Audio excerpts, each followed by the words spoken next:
حبيبك خير الخلق كلهم مولاي صل وسلم دائما أبدا. السلام علیکم ورحمۃ اللہ وبرکاتہ. نحمد و نصلی علی رسولہ الکریم. اما بعد فاعوذ باللہ من الشیطان الرجیم. بسم اللہ الرحمن الرحیم. وعاشروہن بالمعروف.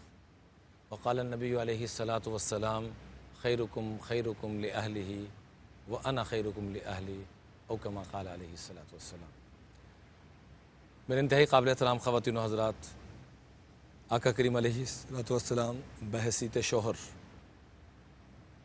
بحیثیت گھر کے سربراہ، آج اس حوالے سے آقا کریم علیہ الصلاۃ والسلام کی عملی زندگی اور امت کے لیے کیا پیغام دیا، کچھ گزارشات عرض کریں گے. قرآن پاک میں اللہ تعالیٰ فرماتے ہیں وعاشروہن بالمعروف. بڑے خوبصورت انداز میں زندگی گزارو. دوسری جگہ قرآن پاک میں اللہ تعالیٰ فرماتے ہیں ہن لباس لکم وانتم لباس لہن. تم میاں بیوی ایک دوسرے کا لباس ہو. لباس میں 3 بنیادی خصوصیات ہوتی ہیں. سب سے پہلی صفت اور خصوصیت کہ وہ انسان کے سب سے زیادہ قریب ہوتا ہے. میرا لباس ہے نا، میرے سب سے زیادہ قریب. میاں بیوی وہ ہیں جو سب سے زیادہ قریب ہوں، کسی تیسرے کو نہ آنے دیں. لباس کی دوسری صفت کیا ہے کہ انسان کی کمیوں کو، خامیوں کو، عیبوں کو چھپا دیتا ہے.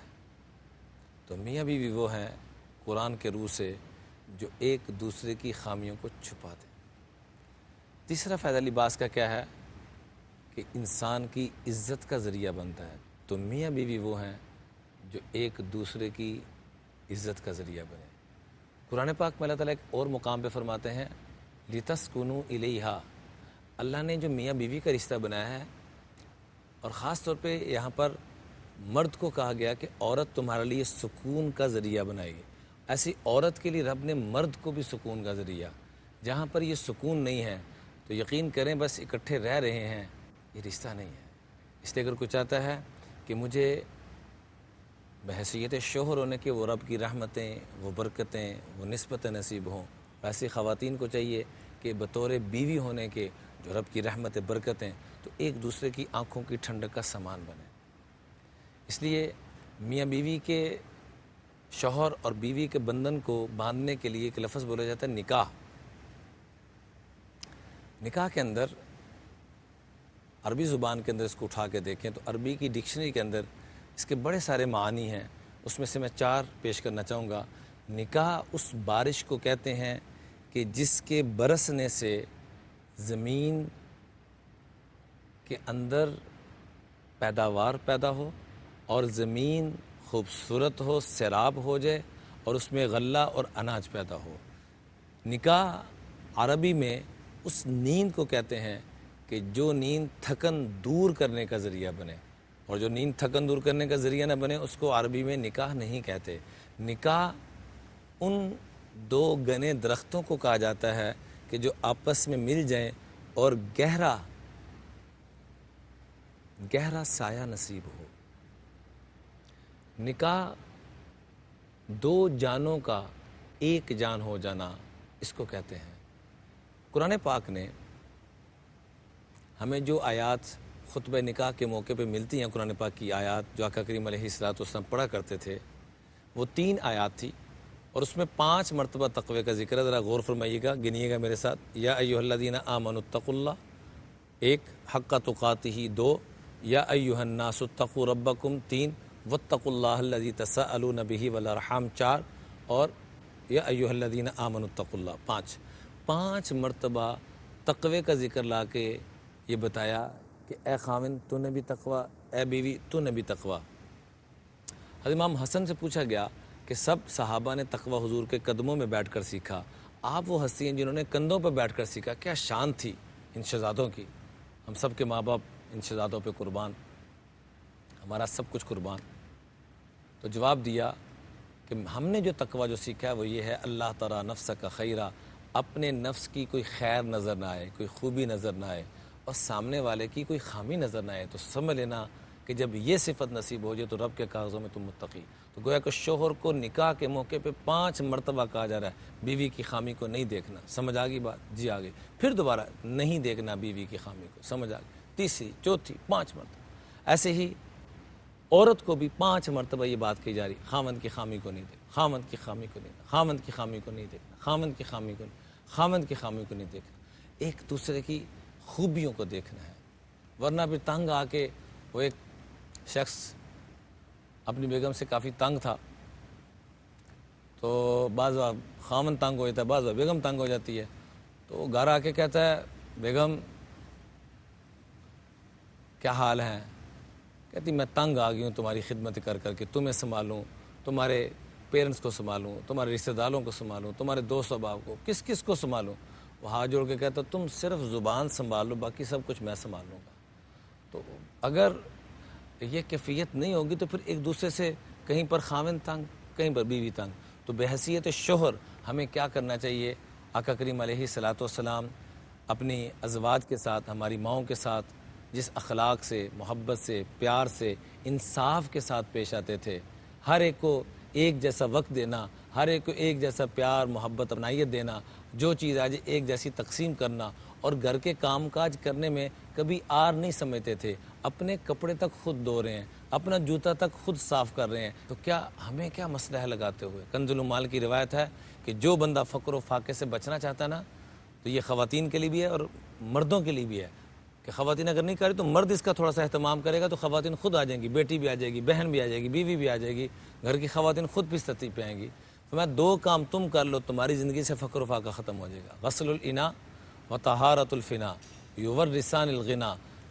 برتن ہمیشہ گھروں میں صاف رکھو اور اپنے گھر کو ہمیشہ صاف، ایسے لگے واش روم میں جائیں تو کسی 5 اسٹار ہوٹل میں ہیں، بدبو نہ آ رہی ہو، گندے ٹیشو نہ پڑے ہو۔ یہ جنات کے اثرات اور پتہ نہیں کیا کچھ نحوست آتی ہے، گندگی گھر میں پڑی رہے۔ کچرے کو جتنا جلدی ہو سکے گھر سے نکالا جائے، واش روم صاف، کچن صاف، رات سونے سے پہلے اسی فرمایا کہ جب دسترخوان سے اٹھو تو اپنا برتن لے کر اٹھو، دسترخوان کے اٹھنے سے پہلے، اپنے آپ کو اٹھانے سے پہلے دسترخوان اٹھ جانا چاہیے، ایسی ترتیب بنائے کہ اٹھتے اٹھتے ساری چیزیں ہم لے کے اٹھیں، یا بچوں کو کچھ پکڑائی بقیہ رہ گئی وہ خود اٹھا لی۔ تو گھروں کو صاف رکھنا اور گھر سے باہر کا جو ماحول ہے، اپنی گلی محلہ، اس کو صاف رکھنا۔ تو فرمایا یہ 2 کام تم کر لو، غسل الاناء و طہارت الفنا یورثان الغنا، یہ تمہارے اندر غنی کی صفت تمہارے اندر پیدا کر دے گا، فقر و فاقہ تمہارے اندر سے ختم ہو جائے گا۔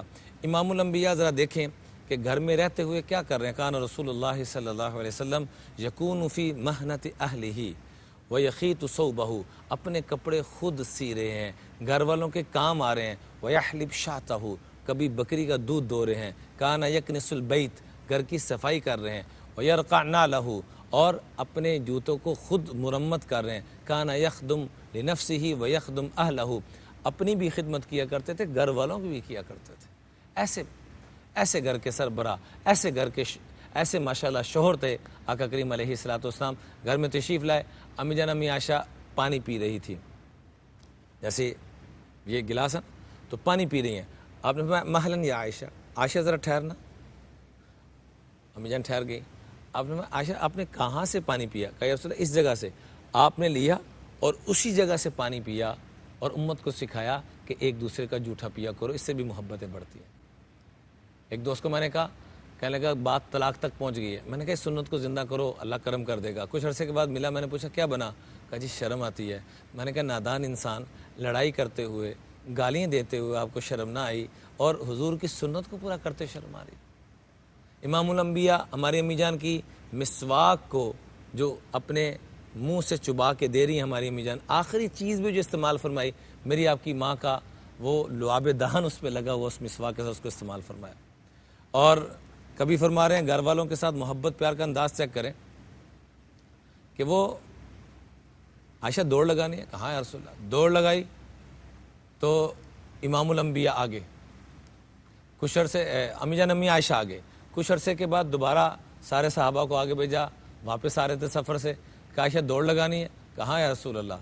دوڑ لگائی تو امام الانبیاء آگے، تو آپ نے مسکراتے فرمایا فتل کا بتل کا، کہ یہ اس کا بدلہ ہو گیا، ایک دفعہ تم ایک دفعہ میں، آقا کریم علیہ الصلوۃ والسلام گھر والوں کا ایسا اکرام فرما رہے ہیں، ایسا اکرام فرما رہے ہیں کہ امی جان تہجد پڑھ رہے ہیں، آقا کریم علیہ السلام تہجد پڑھ رہے ہیں، اور تہجد پڑھتے ہوئے امی جان امی عائشہ کا یوں اپنے ہاتھ سے پاؤں پیچھے کر رہے ہیں تاکہ ان کو دقت نہ ہو، ان کو تکلیف نہ ہو۔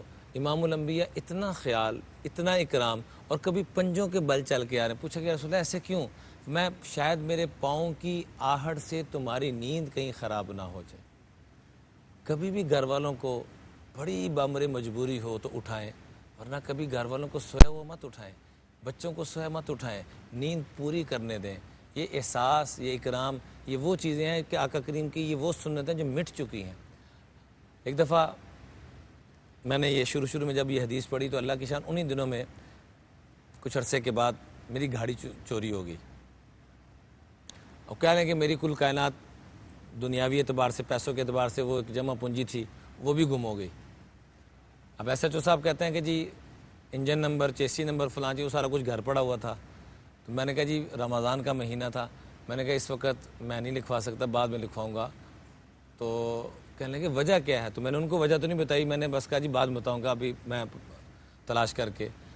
تو وجہ یہ تھی کہ وہاں ان کو میں نے کس طریقے سے عذر پیش کر دیا، اور وجہ یہ تھی کہ گھر والے اس وقت آرام کر رہے تھے۔ تو آقا کریم علیہ السلام کی یہ بات مجھے یاد آئی کہ پنجوں کے ساتھ چل رہے ہیں کہ تاکہ میرے گھر والوں کو تکلیف نہ ہو۔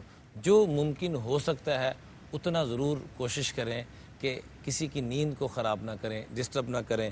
آقا کریم علیہ الصلوۃ والسلام نے گھر والوں کو اتنا پیار دیا کہ شیب ابی طالب میں جب جانے کی باری آتی ہے تو اماں خدیجہ کو کہا گیا کہ آپ کو یہ اختیار دیا جاتا ہے، آپ ملکۃ العرب ہیں، آپ نے لوگوں کا اتنا اکرام کیا ہوا ہے، ہم اس قید سے، جیل سے آپ کو رہائی دے سکتے ہیں۔ آپ نہ، میں اپنے شوہر کے ساتھ میری جان، میرا مال، میرا سب کچھ، میری راحت، سب کچھ ان پہ قربان۔ حضور نے اتنا پیار دیا۔ امی جان اماں خدیجہ نے یہ رشتے اتنے مبارک رشتے ہیں، سب سے خوبصورت رشتہ جو سب سے پہلے اللہ نے رشتہ بنایا وہ میاں بیوی کا بنایا، اور جو جنت میں جو رشتہ رہنا وہ بھی میاں بیوی کا۔ باقی احترام کے قابل والدین سے بڑھ کے کوئی احترام کے سے بڑھ کے کوئی رشتہ نہیں، لیکن خوبصورتی کے اعتبار سے جس سے اللہ نے سلسلہ اولاد کا، نسل کا چلایا، اور جو سب سے پہلا رشتہ اور آخری رشتہ جو رہنا ہے وہ یہی رہنا ہے۔ آپ علیہ الصلوۃ والسلام امی جان امی خدیجہ سے اتنا پیار کہ عام طور پہ 3 دن کا سوگ ہوتا ہے۔ اللہ کی شان ایک ہی ہفتے میں اماں خدیجہ اور جناب ابو طالب دونوں دنیا سے تشریف لے جاتے ہیں۔ آپ نے فرمایا یہ ہفتہ غم کا نہیں، یہ سال عام الحزن، یہ غم کا سال ہے۔ اتنا پیار، اپنائیت، محبت آپ اپنے گھر والوں کو دے رہے ہیں اور گھر والے حضور کو دے رہے ہیں۔ یہ محبتیں قائم کرنے کا یہ رشتہ ہے۔ حضرت صفیہ کی ایک دو بات عرض کر کے، ایک دو واقعہ عرض کر کے بات ختم کرنا چاہوں گا۔ حضرت صفیہ رضی اللہ تعالیٰ عنہ سواری پہ سوار ہونا چاہ رہے ہیں اور سوار نہیں ہو جا رہا، تو آپ نے اپنی ران پیش کی، اس پہ پاؤں رکھا اور اوپر۔ ایسے ہی حضرت صفیہ رضی اللہ کی شادی کا جب دن تھا، امی جان امی عائشہ وہاں تشریف لائیں، تو امام الانبیاء کی نظر پڑی کہ امی جان امی عائشہ جا رہی ہیں، تو ان کے پیچھے شادی والے دن پیچھے امی جان امی عائشہ کے پاس تشریف لے گئے اور کہا عائشہ میں نے تمہاری چال سے پہچان لیا تھا کہ میری عائشہ آئی ہوئی ہے۔ یعنی اس حد تک محبت کہ چال کو بھی پہچانتے ہیں، انداز کو بھی پہچانتے ہیں، اور اتنی اپنائیت، محبت۔ اللہ تعالی ہمیں بھی ان محبتوں کا گزرا نصیب فرمائے۔ حضرت صفیہ کے متعلق آتا ہے کہ آپ اعتکاف میں بیٹھے ہوئے تھے تو کسی ضروری کام کے لیے تشریف لائیں، مشورہ کرنے کے لیے، تو آپ نے مشورے کے بعد فرمایا کہ میں خود اپنی بیگم کو گھر تھوڑا سا ان کا آخر میں تھا، تو امام الانبیاء اعتکاف سے نکل کر، سنت اعتکاف سے نکل کر امی جان امی صفیہ کو خود چھوڑنے کے لیے تشریف لے جا رہے ہیں۔ اس لیے امام غزالی رحمۃ اللہ علیہ فرماتے ہیں، امام غزالی کی روایت ہے کہ یغلبہن اللئیم و یغلبن الکریم، کریم آدمی بیوی کے ناز نخرے دیکھتا ہے اور کمینہ آدمی ان پہ غالب آتا ہے۔ فیصلہ میں نے آپ نے کرنا ہے کون سا شوہر بننا ہے، کریم بھی کاف سے، کمینہ بھی کاف سے۔ اللہ تعالی ہم سب کو کریم شوہر بننے کی توفیق عطا فرمائے۔ مولاي صل وسلم دائما أبدا على حبيبك خير الخلق كلهم مولاي صل وسلم دائما أبدا